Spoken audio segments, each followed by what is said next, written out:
आज जो मैं टॉपिक समझाने वाला हूं बहुत ही मोस्ट इंपॉर्टेंट टॉपिक है, मोस्ट डिमांडिंग टॉपिक है सीबीएसई के अनुसार। यहां से क्लास 10th में 100 का 100% हर साल क्वेश्चन बनता ही बनता है और ये 3 मार्क्स का पूछेगा। अगर आप ये वीडियो मुश्किल से 10 से 15 मिनट का ये वीडियो होगा, अगर आप ये वीडियो पूरा देख लेते हैं 100 में 100%, मान लीजिए आपका 3 नंबर फिक्स हो गया है मैथ के एग्जाम में। क्लियर? तो चलिए देर ना करते हुए वीडियो को स्टार्ट करते हैं। देखिए यहां पर क्वेश्चन जो देता है प्रूव दैट √3 इज इरेशनल। मैं इसे 3 स्टेप में बताऊंगा, ठीक है? 3 स्टेप आपको बस याद रखना है, पहला स्टेप, दूसरा स्टेप, तीसरा स्टेप। 3 स्टेप में ये खत्म हो जाएगा पूरा और बहुत ही आसानी से। देखिए सबसे पहले आपको क्या करना है, 3 स्टेप। पहला स्टेप, स्टेप नंबर 1, सबसे पहला स्टेप में आपको क्या करना है, √3 को रैशनल मानना है। क्या मानना है? रैशनल। अब रैशनल मान लिए, ठीक है, उसके बाद अपने बात को ही हम लोग को गलत साबित कर देना है। ठीक, कैसे समझिए। सबसे पहले हम मान लिए लेट्स,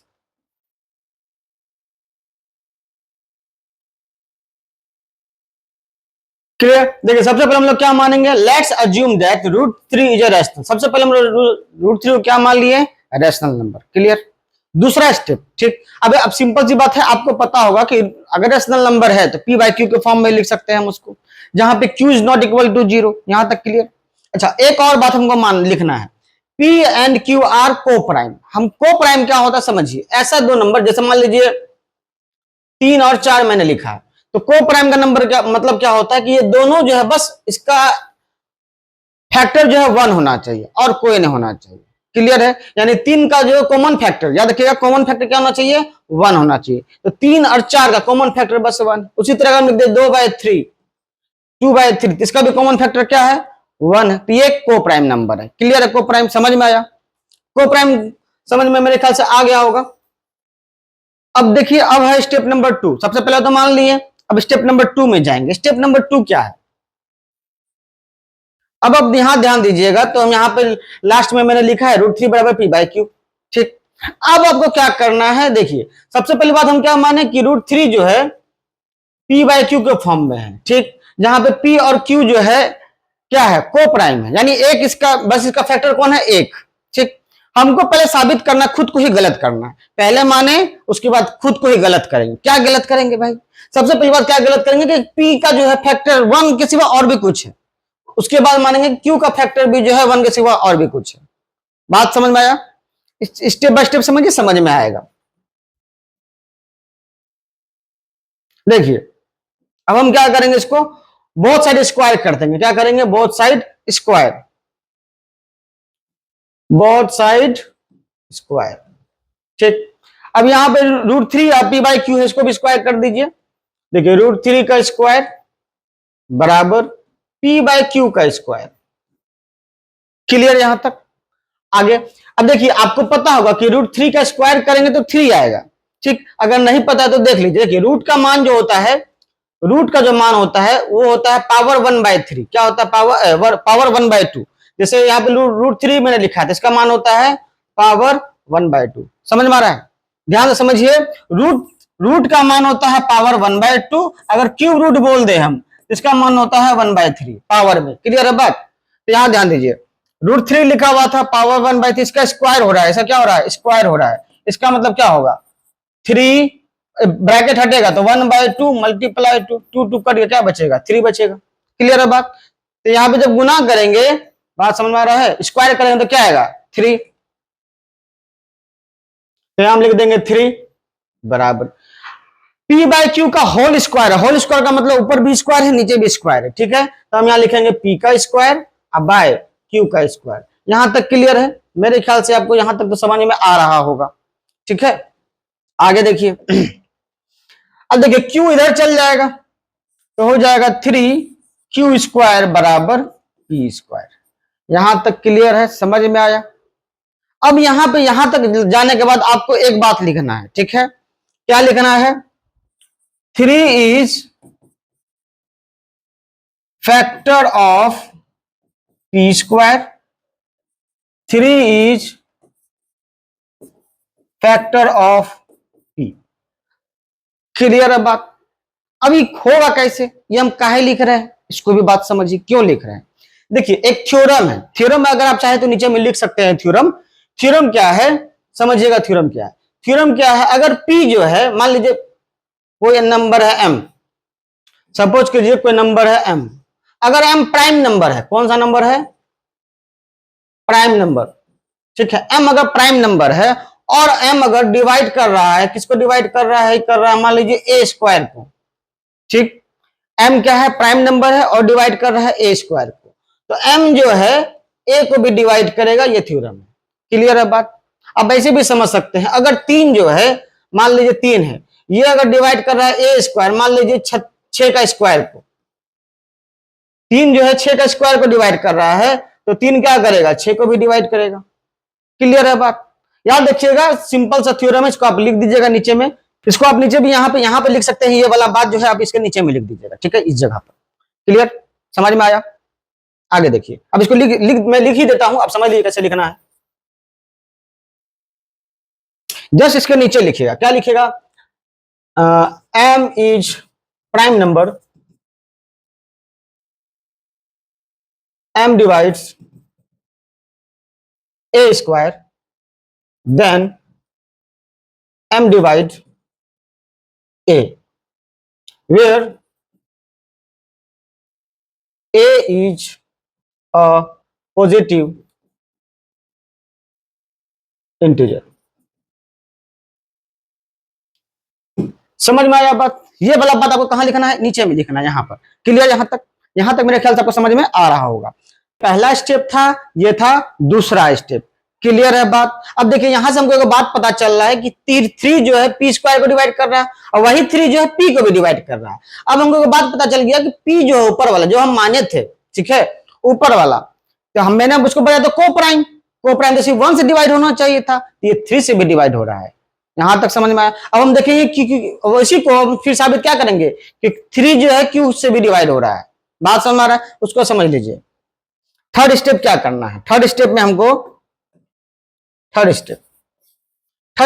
क्या करना है, अभी हमको बात पता चला कि देखिए 3 जो है किसका फैक्टर है, 3 फैक्टर है पी का, 3 किसका फैक्टर है, पी का। समझ में आ रहा है। इसका मतलब अगर हम 3 में कुछ गुना कर दे, मान लीजिए x गुना करे, तो इतना आएगा कि नहीं आएगा। जस्ट समझिए मैं बताना क्या चाह रहा हूं। अगर मान लीजिए 3 जो है फैक्टर है 12 का, 3 किसका है, 12 का फैक्टर है, तो अगर हम 3 में कुछ गुना कर दे, मान लीजिए x गुना कर दे, तो 3 x के जगह पे कुछ लिखेंगे तो 12 आएगा कि नहीं आएगा। यहां तक समझ में आ रहा है। तो यहाँ पे x के जगह पे क्या होगा, 3 गुना 4, तो 12 आया कि नहीं आया। इसका मतलब हम इस फॉर्म में लिख सकते हैं कि नहीं लिख सकते, बताइए। ये बात क्लियर है, यहां से ये बात पता चल रहा है। क्लियर। अब देखिए, इसको हम ऐसे लिख देंगे, क्या लिखेंगे, कुछ भी आप मान लीजिए। 3 स्टेप में मान लीजिए 3m बराबर p, 3m बराबर p। समझ में आया क्यों, क्या यहां पे मैंने बताया था 3 is a factor of p। Clear है बात। तो ये मान लीजिए आप लेट्स अज्यूम, यहां पे लिख दीजिएगा लेट्स अज्यूम, यहां पे वही बात लिख दीजिएगा लेट्स अज्यूम। अब देखिए, अब हम क्या करेंगे, बस करना क्या है, बस एक स्टेप, इस वाला को इसी वाला यहां पर, इस वाला को इसमें, इस वाला को इसमें पुट कर देना है। ठीक है, किसमें पुट कर देना है, इसमें पुट कर देना है। ठीक, देखिए ये हो गया इक्वेशन 1। मान लीजिए इक्वेशन 1 है, तो यहां लिख लीजिएगा वैल्यू पुटिंग इन इक्वेशन 1। ठीक, आएगा क्या, ध्यान से समझिए क्या आएगा। हम क्या कर रहे हैं, p के जगह पे बैठाएंगे 3m, तो यहां पे पहले से पता है मेरे पास 3q बराबर 3q स्क्वायर बराबर p का स्क्वायर है। इसका मतलब p कितना है, 3m, तो यहां लिखेंगे क्या, 3m का होल स्क्वायर। होगा कि नहीं होगा, समझ में आ रहा है। अब देखिए क्या करेंगे हम फिर, 3q स्क्वायर बराबर, जब 3 का स्क्वायर करेंगे तो 9 आएगा, और m का स्क्वायर करेंगे तो m स्क्वायर आएगा। अब इस 3 को भेज दीजिए इधर, तो q स्क्वायर बराबर क्या होगा, 9m स्क्वायर बाय 3 से कट जाएगा 3 मरतब में, तो मेरे पास एक बात आ जाएगा। क्या आएगा मेरे पास आएगा q स्क्वायर बराबर 3m स्क्वायर। होगा कि नहीं होगा, यहां तक समझ में आ रहा है आपको, क्लियर है बात। अब देखिए यहां से हमको क्या पता चल रहा, सेम वाला बात आ रहा है कि नहीं, यहां पर 3q स्क्वायर बराबर p स्क्वायर हो रहा था, यहां पे 3m स्क्वायर बराबर q स्क्वायर हो रहा है। इसका मतलब यहां से भी हमको क्या पता चल रहा है, 3 is factor of q square, 3 is factor of Q.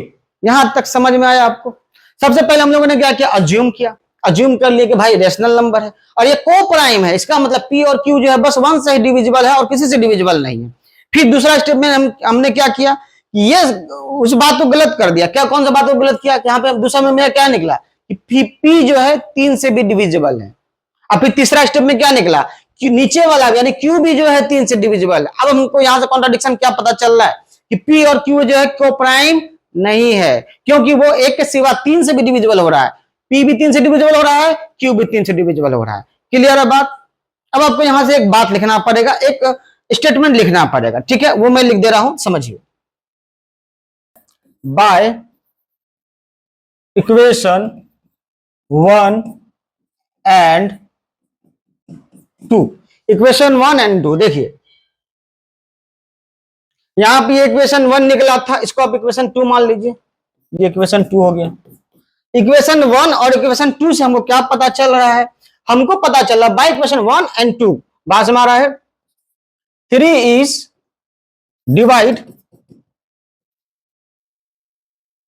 Divides P and Q, ठीक? 3 is divide P and Q, so 3 is a factor of P and Q। यहां तक क्लियर? अब देखिए इक्वेशन 1 और 2 से क्या पता चला, 3 डिवाइड्स P और Q। 3 जो है P को भी डिवाइड कर रहा था, 3 क्या है Q को भी डिवाइड कर रहा था, इसका मतलब 3 is a factor of P and Q, ठीक? अब P और Q को फैक्टर है, इसका मतलब ये जो है P एंड क्या को प्राइम नहीं है, इसलिए P and Q are not co-prime। Clear बात? ठीक? For this contradiction,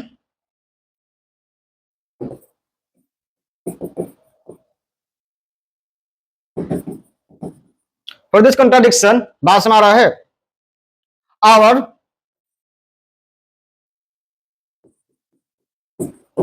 assumption is wrong।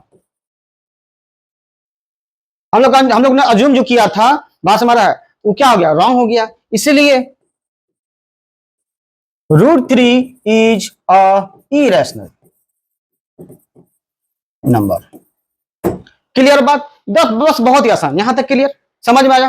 पहले क्या बोला है कि by equation 1 and 2 3 divides P and Q, 3 जो है तीन P को भी डिवाइड कर रहा है, Q को डिवाइड कर रहा है, सो 3 is a factor of P and Q। 3 जो है P का भी फैक्टर है, Q का भी फैक्टर है। क्लियर? इसलिए P बात समझ रहा है and Q are not a coprime number, clear? For this contradiction our assumption is wrong. हम लोग अज्यूम किए तो रॉन्ग हो गया ना भाई, इसलिए √3 is a rational number. Clear? बहुत ही आसान, समझ में आया? अब इससे एक और रिलेटेड क्वेश्चन पूछता है, या तो एग्जाम में रूट वाला देगा, नहीं तो ये वाला देगा। ये मैंने पहले ही बनाया हुआ है, एक बार पढ़िएगा तो समझ में आ जाएगा। देखिए, prove that 3 plus √2 √5 is rational number. अब ये प्रूव करना है, इसमें भी सेम बात जो मैंने इसलिए पहले से बना दिया है ताकि आप स्क्रीनशॉट ले लीजिए। और दूसरी बात तो समय नहीं खाएगा, क्योंकि अब इससे पहले वाला समझ गए, वो समझ गए तो बच्चा है उसके सामने। क्लियर है बात? देखिए, पहला क्या है, प्रूव करना है कि 3 प्लस 2 √5 जो है इरेशनल है, ठीक? सेम बात यहाँ पे वी है, prove 3 plus 2 √5 is irrational. Let's assume कर रहे हैं द अपोजिट, क्या 3 प्लस √5 इज रैशनल। सबसे पहले हम इसको रैशनल माने हैं, ठीक? अब रैशनल माने हैं तो P बाय Q के फॉर्म में तो लिखेंगे ही लिखेंगे। यहाँ पर देखिए P बाय Q के फॉर्म में लिख रहे हैं, ठीक? अगर P बाय Q के फॉर्म में लिख रहे हैं, ठीक? अब यहाँ पे क्या कहता है, इसको P बाय Q के फॉर्म में लिखा नहीं, A बाय B के फॉर्म में लिख रहे हैं। क्रॉस मल्टीप्लिकेशन कर दीजिए इसको, ठीक है? क्रॉस मल्टीप्लिकेशन कीजिएगा, जब इतना आएगा तो यहाँ से हमको क्या पता चल रहा है कि √5 इरेशनल है और ये जो है एक रेशनल नंबर है, यानी P बाय Q के फॉर्म में है कि नहीं है। क्लियर है बात? उसके बाद फिर क्या है नेक्स्ट हियर, अब हमको पता चल गया, क्या पता चला कि ये rational number but √5 is rational number. ये वाला रेशनल है लेकिन √5 क्या है, इरेशनल है। क्लियर है बात? Since rational not equal to irrational, rational कभी इरेशनल के इक्वल टू नहीं हो सकता है, ठीक? This is contradiction, our assumption is incorrect, hence therefore 3 plus √5 is irrational. Clear है बात? समझ में आया? इसमें भी सिंपल सा पहले मान लिया, फिर A बाय B के फॉर्म में लिख दिए, क्रॉस मल्टीप्लिकेशन कर दिए, ठीक है? पहले तो 3 को इधर भेज दिए तो माइनस में आ गया, ठीक? उसके बाद इसको हम सॉल्व किए, सॉल्व करने के बाद मेरे पास आया √5 बराबर A - 3B बाय 2b। अब यहां से हमको पता चला कि पहले हमको तो पहले से पता है, इससे पहले वाला से, कि √5 क्या है, रैशनल है, इरेशनल है। रूट में जो भी कोई भी ऐसा नंबर जो परफेक्ट स्क्वायर ना हो वो इरेशनल होता है, ठीक है। √3 √2 बाद में √5 √7 ये सब क्या है, इरेशनल नंबर है, तो ये इरेशनल है। अब दूसरा क्या पता चला कि a/b का फॉर्म में है, ये रैशनल है। अब रैशनल इरेशनल के बराबर हो सकता है क्या, नहीं हो सकता। अब हम लोग जो अज्यूम किया तो क्या हो गया, गलत हो गया। वही बात मैंने यहां भी लिखा है, इसलिए √5 क्या है, इरेशनल है। देखिए इस दो को सवाल जो मैंने आपको बताया, इस दो में से एग्जाम में एक सवाल 100% पूछेगा, इसलिए इसको आप लिख लीजिए, नोट्स बना लीजिए। 100% बोल रहा हूं, पूछेगा ही पूछेगा। यहां से आपका 3 मार्क्स आएगा, ज्यादा नहीं आएगा, 3 मार्क्स आएगा, 100% गारंटी है। चलिए अगर वीडियो को अच्छा लगा हो तो मिलते हैं नेक्स्ट वीडियो में, तब तक के लिए जय श्री राम।